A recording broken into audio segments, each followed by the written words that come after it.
দ্বিতীয়বারের মতো বাংলা ওয়াশ করলাম, রাগ করলা? আসলে পাকিস্তানকে কথাটা বলাই যায়, কারণ পাকিস্তান যে বাংলাদেশের সাথে পরপর ২ বার এভাবে বাংলা ওয়াশ হবে, এটা পাকিস্তান স্বপ্নেও ভাবে নাই। সেই সাথে পাকিস্তানের এমন পারফরমেন্সে যেন হতাশ পাকিস্তানের দর্শকসহ পাকিস্তানের যারা লিজেন্ডারি ক্রিকেটার আছে তারা। এদিকে বাংলাদেশের পারফরমেন্স দেখে অবাক পুরো ক্রিকেট বিশ্ব, কারণ ইতিমধ্যেই টেস্ট চ্যাম্পিয়নশিপে বাংলাদেশ ইন্ডিয়ারও উপরে, কারণ ৪টা ম্যাচ বাংলাদেশ খেলছে, সেখানে ২টা জয়, ১টা ড্র এবং ১টা হেরেছে। কিন্তু বাংলাদেশের ব্যাটসম্যানদের পারফরমেন্স, বাংলাদেশের বোলারদের পারফরমেন্স ছিল অসাধারণ। আপনাদেরকে এখানে মানে কেউ যদি খুঁটিনাটি মানে খুঁজতেও আসেন এই টেস্টগুলোতে, তাহলে আমার মনে হয় আপনারা ভুল করবেন। কারণ যে উইকেটে খেলা হয়েছে, যে স্টেডিয়ামগুলোতে খেলা হয়েছে, এই উইকেট এবং স্টেডিয়ামের রূপ দেখে আমরা সত্যিই মনে হয় বিস্মিত হয়ে গেছি বা অবাক হয়ে গেছি। কারণ বাংলাদেশের টেস্ট ম্যাচ ৫ দিন হবে এবং শেষ দিন পর্যন্ত টেস্ট ম্যাচ করাবে এবং শেষ সময় পর্যন্ত অপেক্ষা করতে হবে। এটা বাংলাদেশে কল্পনা করা মনে হয় আসলে মানে কি বলবো ভাই, অসম্ভবকে সম্ভব করার মতো একটা কাজ, যেটা টমি হোমিং দেখাইছে। যে মিরপুরে নাকি রান হয় না, সেই মিরপুরে ৫ দিনে গিয়ে শেষ সেশনে গিয়ে ডিক্লার হয় কোন দল জিতবে কোন দল হারবে।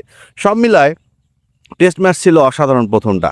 দ্বিতীয় টেস্ট সিলেটে, বৃষ্টি, অনেক নাটক, অনেক ফাটক, সব মিলায় যেন সিলেট টেস্টটাও জমে গেল, কঠিন জমে গেল।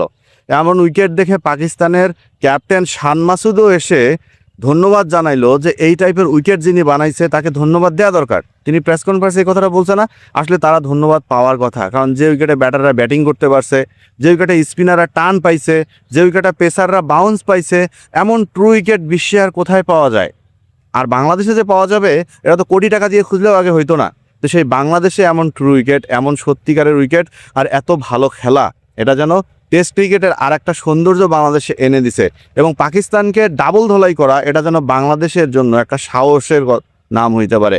পাকিস্তানের সাথে ম্যাচ জেতার পর যখন পুরস্কার বিতরণীতে সিরিজ সেরা শান্ত আসলো, ক্যাপ্টেন শান্ত আসলো, শান্ত তখন বলল, আমরা পাকিস্তানের মতো দলের সাথে যেমন খেলছি, ঠিক তেমন ইন্ডিয়া, অস্ট্রেলিয়া, ইংল্যান্ড, নিউজিল্যান্ডের সাথেও আমাদের টেস্ট খেলা দরকার। এমন তাহলেই আমরা আরও ভালো কিছু করতে পারবো।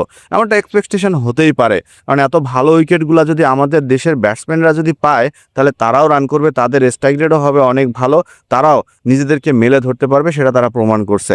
এতদিন যখন স্পিন এবং টান উইকেটে আমরা খেলে আসছি, আমাদের ব্যাটসম্যানরা যেন পায়ের নিচে মাটি খুঁজে পায়নি। সেখানটায় আমাদের ব্যাটারদের পারফরমেন্স, বোলারদের পারফরমেন্স, স্পিনারদের পারফরমেন্স, ইভেন ফিল্ডারদের পারফরমেন্স, উইকেট কিপারের পারফরমেন্স, আপনি যারে পারফরমেন্স খুঁজতে যাবেন, ২-১ জন ব্যতীত আপনি সেখানেই মুগ্ধ হয়ে যাবেন এবং সেখানেই ভালো কিছু করবেন।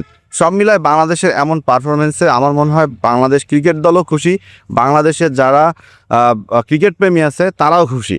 তারাও হয়তো চায় যে বাংলাদেশ এভাবেই টেস্ট ম্যাচ খেলুক। সেই সাথে অস্ট্রেলিয়ার সাথেও সিরিজ জেতার জন্য আশাবাদী নাজমুল হোসেন শান্ত। আর পাকিস্তান ক্রিকেটে বইছে নিন্দার ঝড়। কামরান আকমাল, আহমেদ শেহজাদ, শহীদ আফ্রিদি, শোয়েব আখতার, পাকিস্তানের যত লিজেন্ডারি ক্রিকেটাররা আছে তারা পাকিস্তানকে একদম তুলোধুলো দিচ্ছে। কারণ যে বাংলাদেশ আমাদের সামনে দাঁড়াইতে ভয় পায়, সেই বাংলাদেশ আমাদের পরপর 4টা টেস্ট ম্যাচ এমন গুহারা হারাবে, এটা যেন পাকিস্তানের সাবেক লিজেন্ডারি ক্রিকেটাররা মেনেই নিতে পারছে না। মেনে নেবেই বা কীভাবে? কারণ পাকিস্তান তো বিশ্বের অন্যতম একটা test cricket playing nation.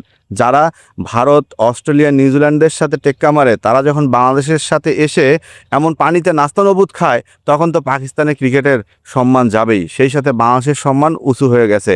Bangladesh নাম ছিল খেলার জন্য, পাকিস্তান নাম ছিল অভিনয় করার জন্য।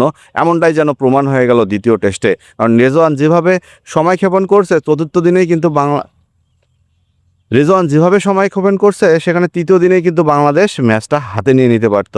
তারপরও যেভাবে লড়াই হয়েছে, লড়াইটা সমানে সমানই হয়েছে বলা যায়। সেখানে বাংলাদেশ একটু ভালো লড়াই করছে। বিশেষ করে বাংলাদেশের পেস এবং স্পিন ইউনিট অসাধারণ বোলিং করছে। নাহিদ রানা থেকে শুরু করে তাইজুলরা, সবাই ব্যাটসম্যানরা সবাই। যেমন এমন টেস্ট আমি প্রথমবার দেখলাম বাংলাদেশের, যেটা টিম এফোর্ট বলে, এবং প্রথমবার দেখলাম বাংলাদেশে এত ভালো টেস্ট উইকেট বানাতেও পারে। সো বাংলাদেশের জন্য শুভকামনা, এবং সেই সাথে পাকিস্তানকে আবারও বলতে চাই, রাগ করলা?